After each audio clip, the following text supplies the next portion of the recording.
बघा आपल्या दरवाजात किंवा आपल्या उंबरट्यावर कोणी आलं तर त्याला असं आपण अपमानित करून पाठवत नाही. इतकं तुम्हाला अपमानित करण्याचं जे काही घडलं आणि त्यानंतरही तुम्ही शांत राहिला.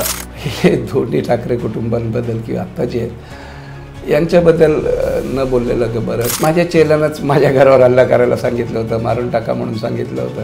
राजपुत्र असल्यामुळे विशेष लक्ष या निवडणुकांकडे किंवा या निवडणुकीकडे. एकतर नावाने उभे, मी इथे कामाने उभा आहे.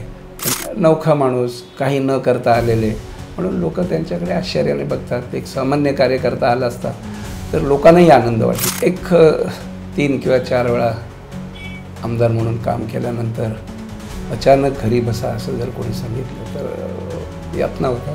मला असं वाटतं मी सुद्धा एक कबड्डीचा खेळाडू आहे, 30 वर्ष कबड्डी खेळलो. त्यामुळे माझ्या विरुद्धचा संघ कोण आहे हे मी कधीच पाहिलं नाही.